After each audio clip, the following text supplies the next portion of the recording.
following the Russell Howard generation. Oh God, Russell Howard. I'm just not. Stuart Lee does the best piss take of him and his new. Russell Howard is actually amusing occasionally, but not Yeah, enough. he's funny every now and then, but like he's not as funny as his fan base suggests. No, and he is slightly obsessed with getting in a hot tub with his mum. Oh yeah, there was. I did watch. Yeah. Really? Yeah, he did a kind of like going on holiday with his mum documentary, and Oh, yeah. yeah, it was just Interesting. interesting, yeah. Colourful, insightful, I suppose. But no, Russell Howard. The thing that Stuart Lee does really well in his new stand-up content provider, which I've got if you haven't seen it, No. very good. It's probably the best stand-up, like, written production I've ever seen.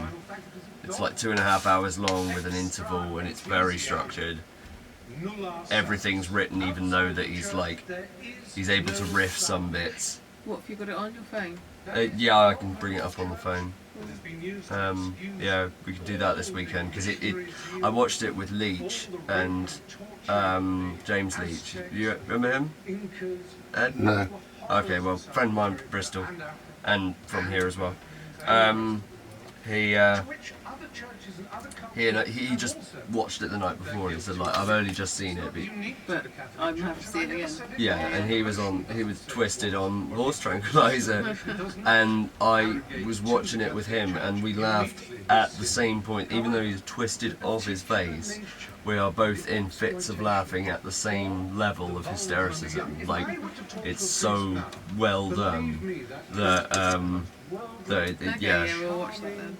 I can't recommend. If you like Stuart Lee, then it's Stuart Lee gone angry. He would be lovely. He would smoke. Gosh, how daring. He would be a sort of ha-ha-ha priest, and the superstition and the nonsense that we read about in the church, it's absolutely, don't pay any attention to it. Just join Farmer Street or the Brompton Oratory and have a marvellous time as a Catholic, and everything is lovely and splendid. But be poor and ignorant, and my goodness me, every single detail of damnation and original sin, and of any possibility of your complaining or asking to think for yourself. I said, let's think of this square mile. Just imagine in this square mile how many people were burned for reading the Bible in English. And one of the principal burners and torturers of those who tried to read the Bible in English here in London was Thomas More. You may know if you've read the novel War Fall, which won the Man Booker Prize just the other day. Now, that's a long time ago. It's not relevant, except that it was only last century that Thomas More was made a saint, and it was only in the year 2000 that the last pope, the Pope, he made Thomas More the patron saint of politicians. This is a man who put people on the rack for daring to own a Bible in English. He tortured them for owning a Bible in their own language. The idea that the Catholic Church exists to disseminate the word of the Lord is nonsense. It is the only owner of the truth for the billions that it likes to boast about, because those billions are uneducated and poor, as again it likes to boast about. But they are the ones it can tell and bully and domineer. And then we come to children. Well, it's all very well to say the world didn't know better. The world had no knowledge of how dangerous a crime child abuse was. I want to read you some of the words of Ratzinger, the current Pope. It staggers me to admit that he is the head of state of the country. Incidentally, Anne Whittington says, we don't have the power of a nation state. Yes, you do. You are a nation state. Yes, I wrote it down. You mentioned that. You are a nation state.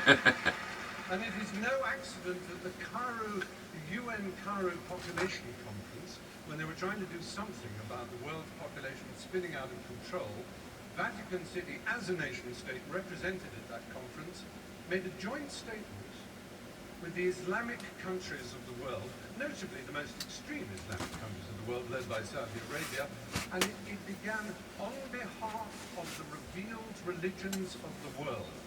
And what it did was essentially hobble and veto any possibility of women's sexual freedom in the world. Because, no, the Islamic religion and the Catholic Church have never been anything other than implacably opposed to women's choice in their own bodies and their destinies. However,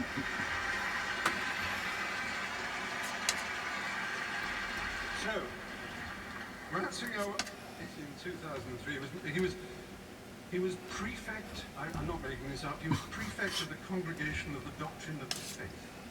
And it was his job to deal with the child abuse scandal that was brewing. His first act was to write a letter to Catholic bishops ordering them on pain of excommunication not to talk to the police or anyone else.